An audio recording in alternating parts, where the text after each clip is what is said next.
안녕하세요. 나무기술의 장현입니다. 제가 오늘 발표할 주제는 스마트 클라우드 전략 및 방안입니다. 발표 순서로는 최근 IT 변화와 디지털 전환에 대해서 말씀드리고, 스마트 클라우드를 추진하는 데 있어서 중요한 클라우드 네이티브 기술과 클라우드 네이티브 플랫폼인 칵테일 클라우드에 대해서 말씀드리도록 하겠습니다. IT 트랜스포메이션은 기존 IT 인프라를 클라우드로 전환함으로써 비용 절감이라든가 민첩성, 확장성을 개선하는 IT 인프라 관점의 혁신이었다면, 디지털 트랜스포메이션은 이러한 IT 혁신에 더하여 클라우드 장점을 잘 활용한 클라우드 네이티브 기술을 활용한 어플리케이션을 전환시켜 디지털 기업으로 변신하는 것이라 이야기할 수 있습니다. 디지털 전환은 고객 경험이나 비즈니스 모델, 운영 등을 근본적으로 바꾸는 활동으로서 기업은 혁신 기술을 활용하여 전환을 달성하게 됩니다. 이렇듯이 디지털 전환은 기업의 성장 동력이고 생산성 향상의 핵심이라고 할 수가 있는데요. 가트너 조사에 따르면 디지털 전환을 이룬 기업 가운데 56%가 디지털 전환이 매출 증가로 이루어졌다라고 이야기하고 있습니다. 디지털 전환에서 이 데이터 부분도 상당히 중요한 부분인데요. 디지털 데이터의 플로우를 좀 살펴보면 사물이나 엣지단의 데이터를 디지털화하고 수집된 데이터를 빅데이터화하고 모델링이라든가 머신러닝을 통해서 지능화하고 서비스화하는 형태로 제공되고 있습니다. 이러한 디지털 서비스 실행 플랫폼으로서 클라우드는 디지털 전환의 핵심 요소라고 할 수가 있는데요. 이렇듯이 이제 디지털 트랜스포메이션을 위한 첫 번째 요건은 클라우드 도입이라고 할 수 있습니다. 이는 변화에 민첩하게 대응할 수 있는 기본 인프라가 클라우드이기 때문인데요. 클라우드 없는 디지털 트랜스포메이션은 상상할 수 없다라는 거죠. 결과적으로 클라우드 퍼스트는 디지털 트랜스포메이션을 추구하는 모든 기업의 가치가 됐다라고 할 수 있습니다. 하지만 이런 클라우드 퍼스트 전략은 새로운 숙제를 안겨주게 되는데요. 많은 클라우드 서비스를 사용하게 됨으로써 실제 프라이빗 클라우드가 적합한 업무도 있을 수 있고 퍼블릭 클라우드가 적합한 업무도 있을 수 있습니다. 또는 이제 퍼블릭 클라우드 벤더들마다 가격이나 서비스가 다르기 때문에 이런 비용에 대한 통제가 어렵다라는 문제가 발생을 하게 되고요. 또 하나 이제 클라우드 환경이 복잡해짐으로써 클라우드에 대한 관리 시간이 증가한다라는 부분이 생기게 됩니다. 이는 가시성이나 통제력이 결핍된다라는 문제가 발생하게 되고요. 또 하나 이제 마지막으로는 클라우드 선택에 대한 문제인데요. 모든 워크로드가 퍼블릭 클라우드에 적합하지 않을 수도 있습니다. 즉, 적합한 프라이빗 클라우드에 적합한 업무라든가 혹은 퍼블릭 클라우드에 적합한 업무에 맞는 클라우드를 선택해야 되는 이런 선택의 문제가 발생하게 된다는 거죠. 이러한 부분을 개선하기 위해 이 클라우드 퍼스트를 넘어 스마트 클라우드에 대한 전략을 세워야 됩니다. 그래서 스마트 클라우드라는 것은 특정 클라우드에 휘둘리거나 락인되지 않고 퍼블릭 클라우드와 프라이빗 클라우드, 멀티 클라우드를 오가며 우리 조직에 맞는 클라우드를 최적으로 이용하는 것이라 말할 수 있습니다. 이를 통해 비용을 가장 최적화하고 비즈니스 변화에 능동적으로 대처할 수 있으며 AI를 비롯한 혁신 기술을 빠르게 활용할 수 있는 클라우드가 바로 스마트 클라우드라고 할 수 있습니다. 그럼 스마트 클라우드를 어떻게 구축해야 할까요? 실제 이제 어플리케이션 관점의 이 중요한 부분인데 어플리케이션을 클라우드 어떻게 이전하느냐가 가장 중요한 포인트일 것 같습니다. 즉, 어플리케이션이 현대화 옵션이라고 얘기할 수 있는데 이 현대화 부분은 실제 클라우드 네이티브 향으로 전환된다라는 부분이라고 말씀드릴 수 있을 것 같은데요. 아래 그림에 보시면 우측 반향이 실제 시간, 노력 부분이 될 거고요. 세로축 부분에서는 실제 밸류라고 얘기할 수가 있는데 여기서 이 가치 부분은 단순하게 비용적인 측면뿐만 아니라 클라우드가 제공하는 기능이라든가 그다음에 자동화, IT 인프라의 투자 감소 등 이런 복합 통합된 개념이라고 말씀드릴 수 있을 것 같습니다. 즉, 우측으로 갈수록 노력은 많이 들고 위로 갈수록 실제 밸류는 높아진다라고 보면 될 것 같습니다. 그러면 실제 어플리케이션 전환하는 데 있어서 리테인이라는 부분은 실제 그대로 유지한다는 부분이기 때문에 실제 클라우드 이전하지 않고 그대로 유지하는 형태가 될 거고요. 리팩터 부분은 실제 노력은 조금 들지만 받는 가치도 조금 된다라는 거죠. 그리고 리퍼체이스 같은 경우는 실제 사스로 구매해서 아예 재구매하는 형태가 될 거고요. 여기서 우리가 주목해야 될 부분은 이 클라우드 네이티브라고 표현된 부분입니다. 즉 플랫폼을 변경하는 리플랫폼이라든가 혹은 실제 뭐 컨테이너형으로 재개발하는 리팩토 방식이 있을 수 있습니다. 즉 리팩토링 같은 경우에는 노력은 많이 들지만 실제 가치는 높아진다라는 거죠. 이러한 스마트 클라우드의 도전 과제는 저희 세 가지를 좀 목표로 하고 있습니다. 실제 요구 변화에 신속하게 대응하는 민첩성 부분이 첫 번째 이슈이고요. 또 하나 이제 확장에 용이한 아키텍처로서 탄력적인 자원 운영이 가능하도록 확장성을 고려해야 되고요. 세 번째로 고가용성 기반 구성을 통한 높은 회복 탄력성을 가지는 가용성 측면이라고 할 수 있습니다. 이러한 세 가지를 충족하기 위한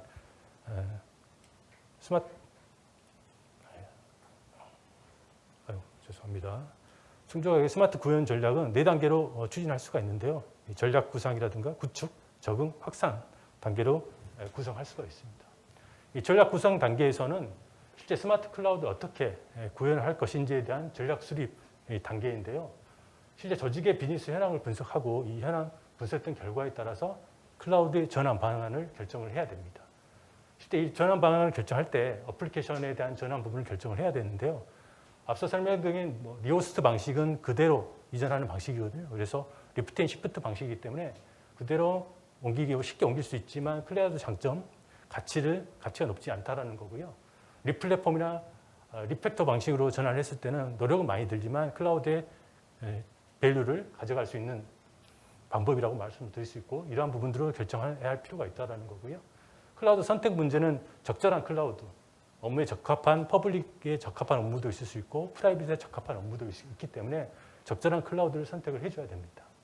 또한 이제 클라우드 이전 시에 데이터에 대한 검토가 있어야 되는데요. 단순하게 리프트 앤 시프트 방식인 리호스트로 옮겼을 때는 크게 데이터에 대한 변경이 없을 수 있습니다. 하지만 리플랫폼이라든가 리팩터 방식으로 변경했었을 때는 데이터에 대한 부분도 변경이 이루어져야 된다는 부분입니다. 이를 기반으로 클라우드 도입 로드맵을 수립하고 단계별 이행 과제를 수립하게 됩니다. 수립된 이행 과제 기반으로 구축 단계를 진행하게 되는데요. 이 구축 단계에서는 비즈니스 민첩성을 제공하는 방식으로 구현을 해줘야 된다는 거고요. 이는 어떻게 보면 지속적인 비즈니스 혁신을 뒷받침할 수 있는 환경을 구성해야 된다는 거고요. 이게 어떻게 보면 클라우드 네이티브 환경이라고 얘기할 수도 있을 것 같습니다. 이렇게 이제 구축 단계 이후에는 실제 적응 단계가 될 것이고 이 적응 단계에서는 클라우드에 대한 운영 관리가 중요하게 되겠습니다. 즉 스마트 클라우드가 잘 운영되고 있는지에 대한 체크가 중요한 부분인데요. 이러한 부분의 성공의 기준을 세워야 됩니다. 즉 비즈니스 측면이라든가 기술적 측면 두 가지 측면이 있을 수 있는데 특히나 이제 기술적 측면에서 앞서 구축 단계에서 얘기했던 비즈니스 혁신을 뒷받침할 수 있는 환경을 지속적으로 개선하고 제공하고 있는지에 대한 측면에 대한 평가를 지속적으로 해줘야 되는 거고 그 부분에 대한 모니터링을 계속해서 해 나가야 됩니다. 이를 결합 마지막 단계는 이제 확산 단계가 되는데요. 확산 단계에서는 더 많은 업무에 대해서 스마트 클라우드가 적용될 수 있도록 확산하는 단계입니다. 이 단계에서는 수에 따라 리소스를 선택적으로 확장할 수가 있어야 되고 또한 리소스 조정을 통해 어플리케이션의 성능 향상도 이루어져야 됩니다. 마지막으로 IT 지속적인 모니터링과 최적화를 통한 지속적인 정제 활동을 해 나가야 됩니다. 앞서 계속 클라우드 네이티브 환경을 좀 말씀드렸는데요. 클라우드 네이티브는 어떻게 보면 클라우드 장점을 잘 활용한 기술이라고 말씀드릴 수 있는데 CNCF에서 나온 정의를 좀 말씀드리면 클라우드 네이티브 기술들을 통해 조직은 공용이나 프라이빗, 퍼블릭, 하이브리드 클라우드와 같은 현대적이고 역동적인 환경에서 확장이 가능한 운영 프로그램을 구축하고 실행할 수 있다고 할 수 있는데요. 이러한 기술들을 통해서 보건력이나 관리, 관측이 가능한 느슨하게 결합된 시스템을 구축할 수 있습니다. 이 말은 클라우드에 대한 기술 확장으로서 이제 클라우드 네이티브를 얘기할 수 있습니다.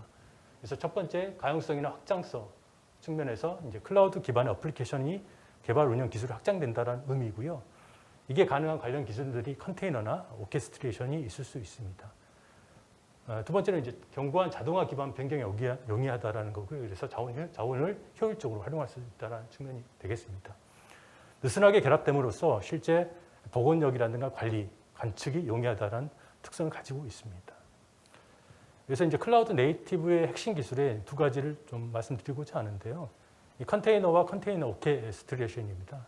컨테이너는 이 독립된 실행 체계로서 어떻게 보면 게스트 OS나 하이퍼바이저가 없기 때문에 없는 프로세스 기반의 가상화입니다. 프로세스 기반이기 때문에 실제 CI/CD 배포라든가 스케일링 시간이 단축된다는 장점을 가지고 있고요. 가볍게 빠르다는 거죠. 즉 운영 체계나 자원의 독립적인 프로세스로 동작하고 있다는 거죠. 그래서 가장 큰 장점은 사실 어떤 환경이든 실행될 수 있다는 장점이 가장 큰데요. 어떤 뭐 베어메탈이라든가 버추얼 머신, 혹은 이아스 환경, 뭐 PC 환경 관계없이 실행된다는 거고요. 이게 중요한 이유는 개발이나 검증, 운영 환경 차이에서 오는 문제점을 최소화할 수 있다는 겁니다. 또 하나 이제 컨테이너 오케스트레이션이 있는데요.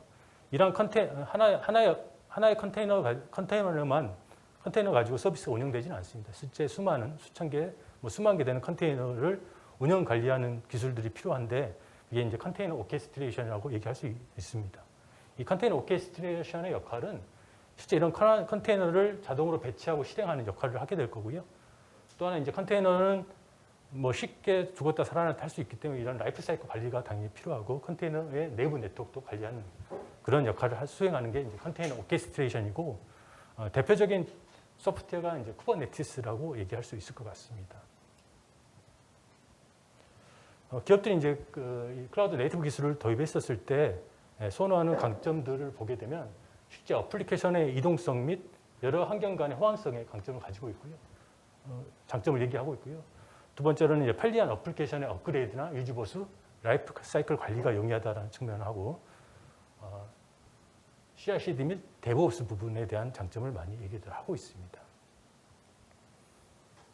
실제 그 클라우드에 실행 중인 어플리케이션의 54%는 온프레미스에서 클라우드로 이전을 했고요. 실제 마이그레이션 어플리케이션 중 46%는 현재 클라우드 네이티브로 구축을 하고 있다고 합니다. 실제 이제 기업 환경에서 운영되는 컨테이너 수를 좀 살펴보면 92%가 기업 운영 환경에서 현재 사용하고 있고 5,000개 이상의 컨테이너를 실행 중인 기업들도 한 23% 정도 되는 정도로 계속 지속적으로 이렇게 확대되고 있다는 걸 확인할 수가 있습니다. 그래서 저희가 계속 클라우드 네이티브에 대해서 좀 말씀드렸는데 이러한 클라우드 네이티브 도입은 어떻게 보면 하이브리드 멀티 클라우드 기반의 엔터프라이즈 클라우드 네이티브 플랫폼 구성으로 좀 진화를 하고 있습니다. 즉 클라우드 네이티브 환경을 구성하는 데 있어서 멀티 하이브리드 기반의 이런 플랫폼이 필요하다는 거고요. 이런 플랫폼을 도입을 함으로써 실제 이제 고객분들은 기술이 아닌 뭔가 비즈니스에 집중하고 실제 스마트 클라우드를 구현하는 데 집중할 수 있다는 것입니다. 저희 칵테일 클라우드는 이런 엔터프라이즈 네이티브 클라우드 네이티브 플랫폼이라고 얘기할 수 있고요. 이런 칵테일 클라우드에서는 마이크로 서비스나 AI, 빅데이터 등 클라우드 기반의 서비스의 구축 및 관리를 위한 올인원 플랫폼이라고 얘기할 수 있습니다. 우측에 보시면 이제 데이터 센터나 클라우드 부분이 있는데 저희가 이제 이런 인프라에 관계없이 즉 쿠버네티스 클러스터 환경을 통합 관리하는 기능을 제공하고 있고요. 이 통합 관리하는 기능에서는 대표적으로 멀티 클러스터, 즉 저희가 다중의 클러스터를 관리한다는 거하고 멀티 테넌시, 보안, 통합 모니터링 기능을 제공을 하고 있습니다. 또한 이제 팀별, 조직별 별도의 격리된 워크스페이스를 할당해 줌으로써 이 워크스페이스에 할당된 자원 안에서 실제 사용자들이 서비스를 배포한다거나 이런 부분들을 확인할 수가 있습니다. 즉 저희 칵테일 클라우드는 어떻게 보면 클러스터 환경, 온프레미스나 퍼블릭 클라우드의 클러스터를 통합 관리하는 환경하고 실제 어플리케이션 플랫폼을 올인원 형태로 제공해주는 이 통합 플랫폼이라고 얘기할 수 있습니다. 또 하나 이제 대다수의 기업들이 요구하는 기능들을 칵테일 클라우드에서 오픈소스 혹은 상업용 패키지 기반의 서비스 카탈로그를 제공하고 있는데요. 이 카탈로그를 제공하고 있기 때문에 즉 쉬운 설치 및 즉시 사용이 가능하고 중앙에서 실제 운영 및 관리가 가능하다는 강점을 가지고 있습니다. 네, 지금까지 저희가 앞서 이제 스마트 클라우드 전략에 대해서 좀 빠르게 얘기 드렸고 클라우드 네이티브와 클라우드 네이티브 플랫폼인 칵테일 클라우드에서 살펴봤는데요. 이러한 클라우드 네이티브 환경을 구성하는 데 또 중요한 부분이 인프라 부분이라고 얘기할 수가 있을 것 같습니다. 델 테크놀로지에서 제공하는 인프라는 이런 다양한 환경, 엣지라든가 퍼블릭, 코로케이션, 프라이빗 클라우드 환경에 일관된 최적화된 구성을 제공하고 있고요. 또 하나 이런 스마트 클라우드에 최적화된 인프라라든가 솔루션에 대한 포트폴리오를 제공을 하고 있습니다. 이를 기반으로 저희가 이제 빠르게 스마트 클라우드 플랫폼을 구축할 수 있는 부분을 제안 드리고자 하는데요. 가장 아랫부분 인프라 부분에서는 저희가 이제 델 테크놀로지스에서 제공하는 인프라 솔루션을 제안을 드리고, 글로벌 파스 1위 업체인 레드햇 오픈시프트와 저희가 최근에 칵테일 클라우드가 통합된 제품을 출시하게 되었습니다. 제품명은 칵테일 클라우드 원 오픈시프트인데요. 이는 오픈시프트에서 제공되는 어떻게 보면 검증된 쿠버네티스의 안정적인 서비스를 제공을 하고, 저희가 칵테일 클라우드가 가지고 있는 강점, 앞서 설명드렸던 멀티 클라우드나 멀티 클러스터를 관리하는 기능, 그리고 편리한 국내 환경의 편리한 UI, 그리고 데보스 포털 기능들을 저희 칵테일 클라우드를 제공하고 있기 때문에 어떻게 보면 경쟁 업체였던 솔루션과 저희 국내에서 가장 먼저 출시된 파스 솔루션인 칵테일 클라우드가 결합된 통합된 제품을 제공함으로써 국내 시장을 선도하고자 합니다. 그래서 이러한 환경을 구성을 하게 되면 스마트 클라우드를 구현하기 위한 클라우드 네이티브 플랫폼을 빠르게 구축할 수 있을 것이라 기대하고 있습니다. 네, 마지막으로 말씀드리고자 하는 것은 저희 이제 델 테크놀로지스와 나무기술은 어떻게 보면 클라우드 컨설팅부터 진단, 매니지드 클라우드 구축, 교육 등 다양한 클라우드 오퍼링을 제공하고 있습니다. 이러한 오퍼링을 통해서 고객분들께서 스마트 클라우드를 구현하고자 할 때 저희와 함께 하시면 좀 더 빠르게 그러한 여정들을 도움을 드릴 수 있을 것 같습니다. 네, 이상으로 발표를 마치도록 하겠습니다. 감사합니다.